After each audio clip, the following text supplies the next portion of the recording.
Muito bom dia, boa tarde, sejam todos muito bem-vindos. Está no ar o meu, o seu, o nosso Persona Singular, através da 90.3, mas também estamos agora no YouTube, através do @Difusora Maravilha e no nosso site, difusoramaravilha.com.br. Sejam todos muito bem-vindos, bem-vindas, agora na nossa nova temporada, com elas, Débora Bock e Renata Matia, onde nós conversamos, compartilhamos e confidenciamos algumas das nossas melhores histórias. Estamos prontas a conversar com você. Aliás, casamento sim ou não? Sim. Não sei. Esse é o nosso papo de hoje. E aí, você é casado ou está para casar ou não quer nada com nada? E aí? Existe idade para casar? Não, acho que não existe uma idade apropriada para isso, não. Desde que se tenha maturidade para conhecer o outro, para saber que um casamento é uma constante negociação, uma constante troca, não tem idade, né? É porque a gente já começou o programa sabendo que nós vamos ter bipolaridades aqui. Não é nem polaridades, é bipolaridades. Ou tri. Casamento, sabemos que a Débora é partidária do casamento, a Renata disse que não sabe e eu aqui tô dizendo que talvez, né? Mas o casamento é uma instituição, tem uma história por trás do casamento, né? E aí o legal que é o seguinte, eu me decepcionei com o casamento, já vou contando a história toda, quando eu fiz faculdade de Direito. Porque até então, a minha formação católica, a minha mãe é daquelas que tinha que casar e ela me ensinou que a gente ia casar, que era uma instituição, uma família linda, isso que o conceito que ela tinha passado para nós. Quando eu entrei na faculdade de Direito, na aula de civil, a primeira aula, o professor falou, casamento é um contrato. Aí eu me decepcionei. Porque eu falei, meu Deus, é um contrato, então vou ter que estabelecer regras. Por mais que a gente saiba que na prática é assim, mas é um contrato, fica uma coisa meio formal. E aí eu falei, não sei se eu quero. Já não sei se eu quero casar. Porque aí vai ter regras, e aí se um dos partidários infringir, já vai ter uma quebra de contrato. Já pensei, não sei se eu quero casar. Pensou isso também? Que visão pouco romântica do relacionamento, né? O casamento é um contrato. Mas foi isso que eu aprendi na faculdade de Direito. É dessa forma que eles levam, né? Exatamente. É dessa forma que eles instituem.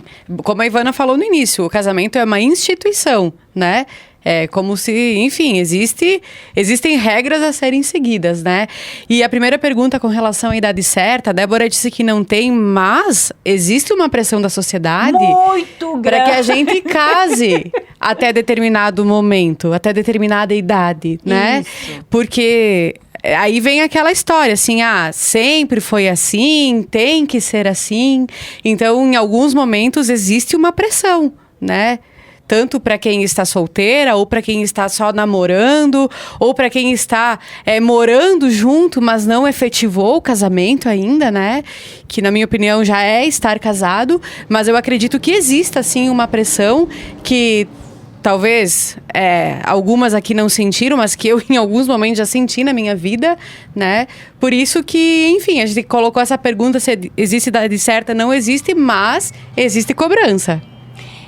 Desde os primórdios do casamento, lá do tempo que o casamento era escolhido, era uma instituição ainda familiar, que era para manter posses, se uniam, não eram nem vontades, se uniam interesses familiares para compor um bem maior que era o financeiro. E ao longo dos anos o casamento foi se transformando. Acredito que até mesmo com a questão da polarização das igrejas, também se transformou um pouquinho o casamento, né? Porque o casamento tradicional do religioso, ele passou por transformações. E ao longo dos anos a gente tem observado que cada vez menos se casa no religioso, que seria na igreja, e mais no civil, que aí vem aquilo que eu falei dos contratos, que as pessoas estabelecem vínculos contratuais, que não deixa do casamento, não deixa de ser um vínculo contratual. E aí aquilo que você falou, a questão da idade certa, é a tal da história. Até quando você está fazendo faculdade, as pessoas, tá namorando e tal, aceitável. Se formou na faculdade, já começa no encontro de família. E aí? Vai casar? Aí você olha, você fala assim, por quê? Porque eu acho que, né... Eu acho que é legal quando você encontra alguém, né? Você tá com aquele relacionamento, mas daqui a pouco Você tem certeza que é com essa pessoa que você quer casar? Porque também tem essa dúvida. E aí, às vezes, tem muita gente que casa por pressão. Casamento feliz? Né? Não se sabe. Mas Você casou com que idade? certezas absolutas a gente nunca vai ter de nada. Não me pergunta de idade, de peso, de números, que isso é totalmente irrelevante. Gente, mas eu casei muito jovem e eu estou há muitos anos casada, já vai fazer 27 anos casada. Gente. Então, assim, vocês estão falando de uma coisa mais técnica do casamento. Eu penso o casamento como um relacionamento entre um homem e uma mulher que convivem, partilham da mesma casa e partilham do mesmo interesse. Então, eu vou dizer sempre sim. E quanto às regras colocadas do jeito que vocês estão colocando, parece umas coisas terríveis, mas não é bem assim. Todo relacionamento que a gente estabelece na vida tem regras. Se eu for contratar uma advogada, vai ter regras, vai ter o horário que você vai me atender, vai ter o processo que você vai ter que desenvolver, as audiências que você vai ter que me acompanhar. Tem ou não tem? Dá muito? Num casamento, por que seria diferente? Tem que ter algumas regras que eu preferia usar a palavra acordo para que as duas pessoas possam transitar dentro daquilo em harmonia. E essas regras, elas variam muito de casal para casal. Uhum. Mas concordo e discordo. Discordo por quê? Porque a gente tá falando do casamento, o casamento mesmo, né? Que eu vejo que existem muitas cobranças. Tem casais que vivem super felizes sem estarem casados, né? Mas aí sempre vem aquela situação, tá? E aí quando sai o casamento? Mas, gente, tem gente que não quer casar. Né? Eu acho que é nesse sentido, assim. E aí volta muito a gente ter, assim, um respeito com a opinião e com a decisão das outras pessoas, né? Então, talvez... Casar é bom. Você falou que tá 27 anos casado. Qual que é a maior alegria do casamento? De partilhar esse momento a dois? É a troca, é a cumplicidade, é você saber que você tem em quem contar e que você pode devolver isso. Mas aí há um alinhamento de expectativas. Você disse que são acordos, né? Que são Vocês acordos. fazem alinhamentos de expectativas. E aí, quando você está namorando, o que acontece? Em vários momentos você percebe que talvez as suas expectativas com o alheio não são as mesmas que você. E aí você parte para um outro relacionamento. E aí, talvez, no outro relacionamento também não tem um alinhamento de expectativas. E a sociedade cobra muito que você está num relacionamento, você tem que casar. Tem que estar ali. E talvez você não esteja alinhada com aquela pessoa. Ou que tem que ser para sempre, né? Uma escolha feita, uma escolha para sempre, assim. Mas eu vejo muito que esse alinhamento, ele só vai acontecer quando a gente souber quem a gente é e o que a gente espera, né? E com o tempo, né? E com o tempo. Acertando o passo. Isso. E de novo, eu vou voltar para o lado psicológico, assim. Para mim, casado é quem bem vive, independente de um papel, independente de qualquer coisa. Mas tem uma coisa que é nossa e que é atávica, que é a importância dos rituais. Se a gente não tem rituais na vida, todos os dias passam a ser parecidos, tudo é a mesma coisa. O que é o batismo? É um ritual. A confirmação na igreja luterana é um ritual.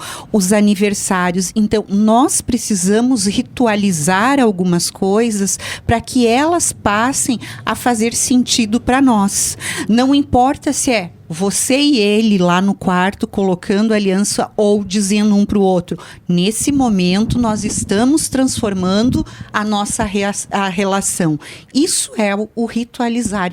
Então, eu acho bem importante que existam esses rituais de passagem. E aí vamos um pouquinho além.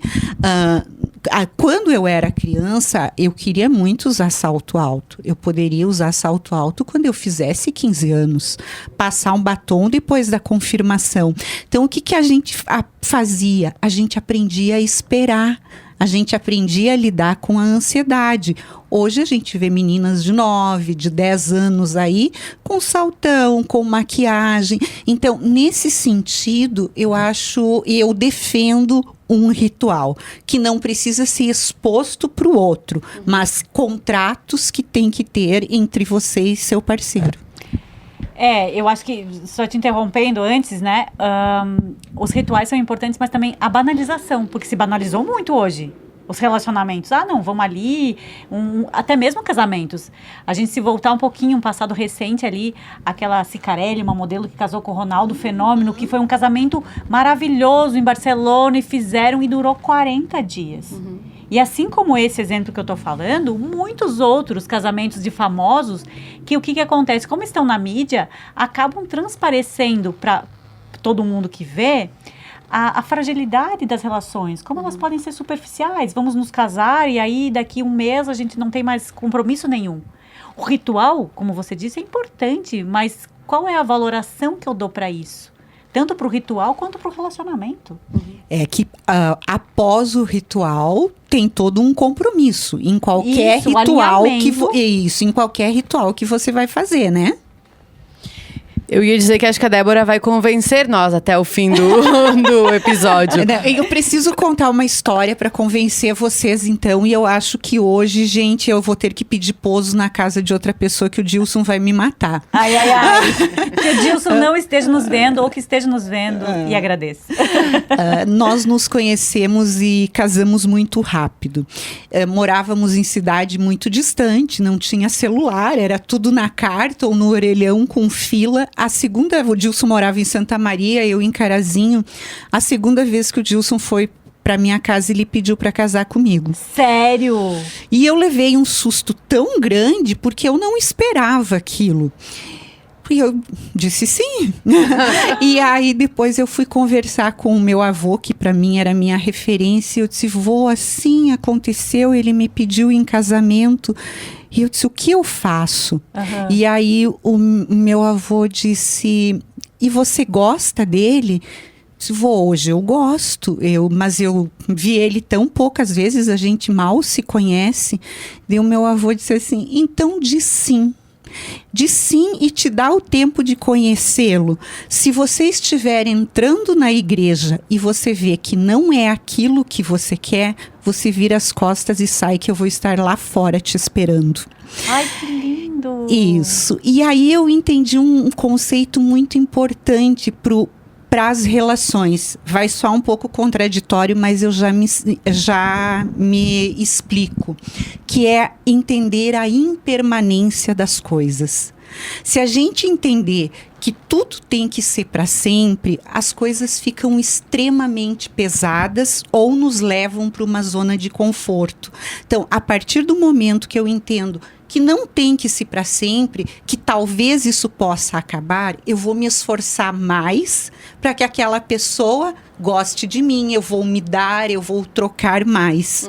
E também não gera aquela acomodação de achar que eu não preciso fazer nada, de que eu não preciso agradar o outro. A ideia da impermanência, eu acho que é uma ideia interessante, mas ela tem que ser diferenciada da banalização. Concordam? Perfeito. Mas e como manter uma relação saudável ao longo dos anos? Cedendo, aprendendo a ceder, aprendendo a trocar, gente, e é baseada num muito diálogo. A gente tem que, eu sempre falo também, para quando as pessoas vão para terapia de casal, a gente tem que ter muita humildade para ouvir e muita doçura para falar, porque um casamento tem perrengue, são duas cabeças que pensam muito diferentes e que em determinados momentos tem que convergir, a gente vai ter que achar um ponto em comum, e às vezes eu vejo casais transformando essas divergências que poderiam ser o ponto de equilíbrio em uma guerra. Quando um está muito freado, o outro dá uma empurradinha. Quando o outro está acelerado, dá uma freadinha. Então, essas complementaridades, eu acho fundamental que se olhe, que se reconheça no parceiro. Em algum momento do teu casamento, você pensou não queria estar casada? Não queria estar casada, não, mas vários momentos eu quis voar no pescoço do Dilson. A gente ouviu ela falar, parecia tudo 100% legal. Eu tô quase convencida. Você não? Não, ainda não. Mais uma meia hora de programa, talvez eu me convença. Você sabe que tem uma pesquisa alemã que fala que os homens casados vivem até 10 anos a mais do que os homens solteiros. Mas a pesquisa fala que não, talvez, tão ligada à felicidade. Mas sim pelo fato de que os homens casados bebem menos, saem menos. Então, eles têm uma expectativa de vida 10 anos a mais. E isso é comprovado porque é um estudo alemão feito. E aí, é aquela base... Tá, mas aí bebe menos... Será que ele é menos feliz? Porque também é algo a ser perguntado. Eu acredito que, como a Débora estava falando, o casamento é muito feliz para ela. Nesse momento, né? Sim. Vamos registrar bem isso, Dilson, aí não te acomoda, porque... Mas, Renata, você como solteira, qual que é a principal felicidade de ser solteira? Eu sinto muito que é a liberdade, né? Mas já aprendi também que o casamento não quer dizer prisão. Mas nesse momento, eu gosto dessa liberdade que eu tenho, sabe? De ir e vir a hora que eu quiser, de fazer as coisas do meu jeito, de não ter que dar muita satisfação. Eu tenho um perfil muito controlador, então ser controlada é algo que me incomoda um pouco, né? Já tô em processo, gente, fiquem tranquilos. Mas hoje... Eu não sei porque ela olha assim pra mim. Não é só pra registrar também, né? Mas assim, essa liberdade eu acho que é algo que hoje faz meu olho ficar um pouco mais brilhante, assim, né? E talvez por não ter ainda encontrado a pessoa certa. Que talvez, não sei se exista uma pessoa certa. Pois é, mas aí é aquela pergunta, existe alma gêmea, será? Pois é, não sei. Alma gêmea existe? Não sei responder. Não Porque talvez a tenho uma alma gêmea é resposta aquilo para que isso. nos completa ou que nos complementa? Porque eu acho que se eu tivesse alguém igual a mim, por exemplo, a alma gêmea, eu não queria. Eu ia entrar em conflito. Alguém igual a mim, eu ia entrar em conflitaria, conflito. exatamente. Tem que ser algo muito diferente de mim para dar certo. A complementaridade, né? Porque Mas com gostos afins. com o alinhamento de expectativas. E exatamente. E com isso é muita comunicação, né? Porque eventualmente nós temos uma expectativa sobre outra pessoa e vice-versa, mas essas expectativas nunca são colocadas em diálogo, por exemplo. E aí eu espero algo, a outra pessoa espera outra coisa diferente, enfim, e aí começa a dar conflito. Então, a expectativa, até mesmo quando exista uma expectativa, na minha opinião, tem que ter um diálogo para entender o que eu espero e o que o outro espera.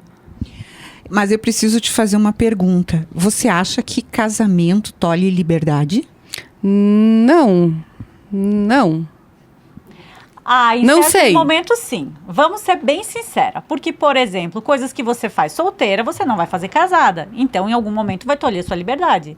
E coisas que você faz casada, você não vai fazer solteira também. A que tu te refere? Por exemplo, se hoje tivesse uma festa, né? Aí você queria sair e tal, e festar, e o seu marido não queria sair. Você vai fazer o quê? Você vai ficar em casa. Tolheu a sua liberdade. Mas aí vem a negociação, né? Vem a negociação e a compensação. Talvez hoje eu fique em casa, mas talvez na próxima ele vai comigo. Ivana, ela quer nos convencer. Não, é que, gente, em nenhum momento eu senti a minha liberdade tolhida. Sim. Nenhum momento, assim, se vocês me perguntarem, você deixa de fazer alguma coisa? Não, eu tenho uma relação, assim, de muita confiança naquilo que eu vou fazer e de dizer, não, eu fiz isso, eu estive em tal lugar com tranquilidade. Legal, eu admiro porque você está falando da tua relação que é saudável, né? E eu brincando e fazendo uma referência, a gente sabe que existem muitas relações e relacionamentos, não só de casamento, e aí entra as relações sociais, digamos, de namorado, ou mesmo pessoas que vivem uma união estável, que não são saudáveis. Que as pessoas têm a liberdade tolhida em vários sentidos. Do homem dizer, não, você não vai usar essa roupa porque mulher minha não faz isso.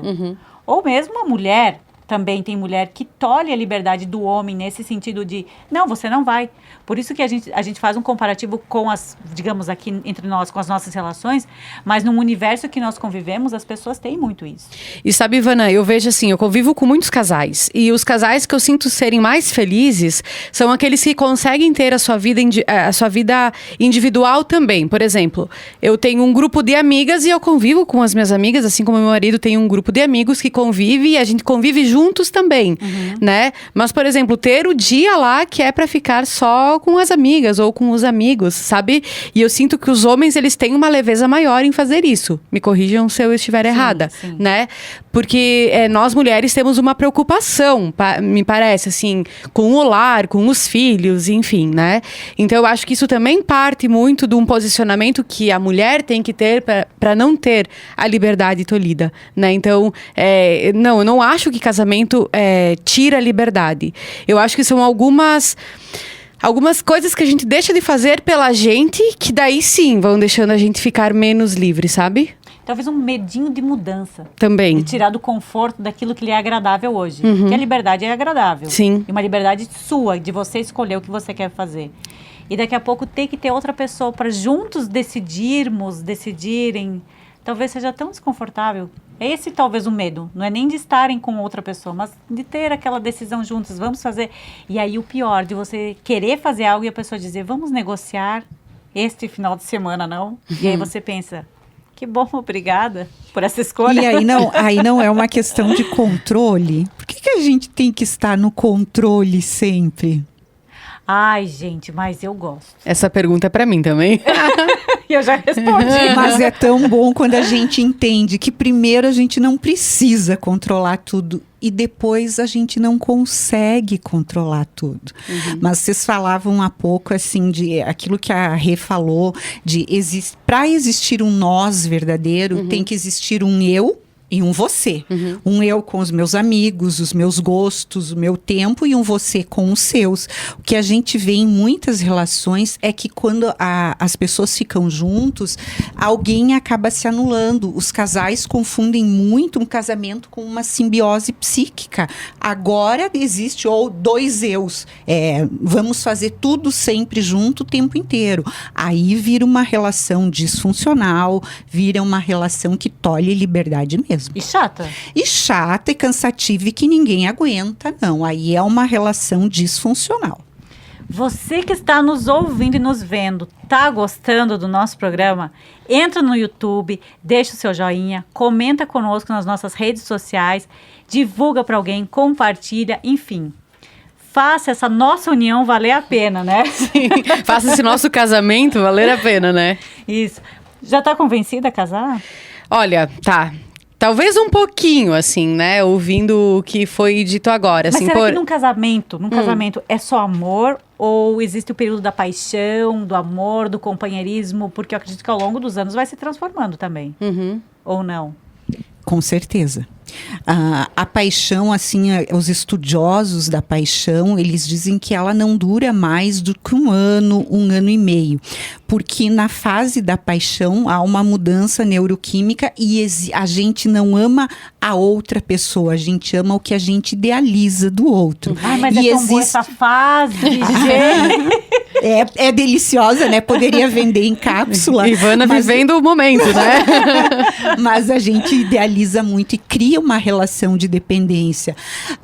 E depois, a paixão, assim como ela é forte, ela é efêmera. Ela pode ir e não deixar absolutamente nada. Como ela pode ir e se transformar num amor. Que é aquela coisa mais tranquila, mais de companheirismo, mais de cumplicidade. Boa também. Mas sem a adrenalina da paixão. Sabe que eu gosto muito, assim, desde sempre li muito, né? Eu lembro de um livro, agora eu não lembro qual foi o livro, que dizia assim, ó, de relacionamentos num geral, sabe? Que ou você inicia o relacionamento porque você ama, está numa paixão enlouquecida pela pessoa, e aí da paixão vira o amor, e depois o amor vira admiração, ou é através da admiração. Então, você admira muito aquela pessoa, né? E aí você se relaciona com ela e depois a admiração se torna amor. Então, eu não sei se faz sentido isso. Faz. A gente ama o que a gente admira. Amor e admiração andam muito juntos. Se você não admira, é relação que tem dias contados. E aí, agora eu tenho uma pergunta, né? Posso eu fazer pergunta, Claro. Ivana? Porque assim, ó, quando a gente tá... Por exemplo, conhecendo a pessoa na qual a gente se apaixonou, a gente só mostra o nosso melhor, né? Mas como sermos íntegros no início de um relacionamento? Porque eu não quero mostrar para a pessoa que eu estou interessada aquilo que eu não tenho de tão bom, que talvez seja 70% da minha personalidade, né? Então, como conseguir ser verdadeira num momento de paixão? A gente nem é responsável no momento de paixão por aquilo que o outro projeta em nós. A paixão é projeção. A gente não se apaixona pelo que o outro é, a gente se apaixona pelo que ele projeta. Tá? E também é natural, né, que no início a gente mostre o nosso lado melhor. Vamos usar como comparação uma loja. O que a gente põe na vitrine? Aquilo que a gente tem aquilo que a loja tem de mais bonito. O início do relacionamento é a nossa vitrine. À medida que a gente vai convivendo, a gente entra e vê que tem coisas caras, baratas, boas, não tão boas. O saldão. E também existe um depósito, né? Que eu acho que esse depósito é nosso. São coisas nossas e que nem precisam ser partilhadas. Então, no momento da convivência, do tempo de convivência, vai se adentrando por essa loja e conseguindo olhar além das vitrines e acabando com as projeções. Então, o relacionamento é novamente um movimento de muito autoconhecimento, né? Ai, sem dúvida, gente, porque eu acho que eu já cortei a doutora aqui porque eu não sou psicóloga, mas tem que se conhecer. Porque às vezes as tuas frustrações você projeta no outro e você imagina que aquilo vai dar certo e você nem tá preparada para um relacionamento e aí vem toda aquela dificuldade porque o outro não vai resolver as tuas insatisfações. Então, o que acontece? Muitas vezes os relacionamentos não dão certo porque existe um apego excessivo, existe uma demanda de ciúmes muito grande, existe uma cobrança que às vezes você não está preparada para isso. Como você mesmo comentou ali, que para você relacionamento é estar livre na medida da liberdade de um casal. Mas você só vai estar efetivamente livre se você se conhecer. Esse processo, talvez a gente passe a vida inteira sem se conhecer. Eu acho que a cada dia eu me conheço um pouquinho, a cada dia eu vejo que eu sou diferente. Quem eu era ontem, eu já não sou hoje. Mas dentro de um relacionamento, de estabelecendo vínculos, talvez seja muito importante você se conhecer. E aí vem muito assim, agora vocês comentando isso, da gente não buscar alguém para se completar, né? Porque tem muito disso também, né? As pessoas buscam um relacionamento para se completar. Ou é muito do que nós falávamos sobre felicidade e sucesso, né? Então a minha felicidade estará no momento que eu estiver casada, enfim. Então é também um movimento, assim, da gente estar completa para conseguir encontrar alguém completo para aí ficar complementar o negócio. Ninguém nos faz feliz se a gente não estiver feliz. Eu me preocupo tanto quando as pessoas dizem eu estou procurando a metade da minha laranja, a tampa da minha panela. Quando se diz isso, você está dizendo que você está incompleto. Não é outra pessoa que vai te complementar. Outra pessoa vai andar contigo. Tem um ditado, bem popular, bem no interior, que fala assim, sempre existe um chinelo velho para um pé cansado. E aí, várias vezes eu fiquei imaginando aquele pé, né? E aquele chinelo. Dois aborrecidos. Sim. Eu não consigo imaginar. Eu imaginei o chinelo com o preguinho embaixo, sabe? Eu não consigo imaginar um relacionamento feliz com um chinelo velho para um pé cansado. Sim, entendeu? concordo. Então, é uma visão de um casamento, de um relacionamento, que é negativa, já parte de um negativo. É tipo uma salvação da vida, né? Meu Deus, Ivana, você está vivendo uma fase de paixão. Muito. Você não gostaria que isso continuasse? Para sempre. Então olha como vocês têm uma visão amarga de tudo isso. Como vocês tem olham. História, né, minha amiga? Tem Isso é percepção seletiva. A gente vê exatamente aquilo que a gente está buscando. Renata, é contigo agora. Não, fiquei sem palavras, né? Para quem está nos ouvindo, casamento sim ou não? Essa é a pergunta que não quer calar. Voltaremos num outro programa com esse nosso bate-papo, que eu acredito que já rendeu, né? Acho Talvez que sim. A gente já volte numa outra percepção. Casadas ou, enfim, solteiras mais felizes. Isso. Né? Quem está nos ouvindo e nos vendo também, um grande abraço para você. Agradeço aos nossos patrocinadores, Cicobi Credial, Odonto Excelência. Desejo um excelente sábado. Seja casada, seja solteira, mas seja sempre muito, muito feliz. Grande abraço. Até mais.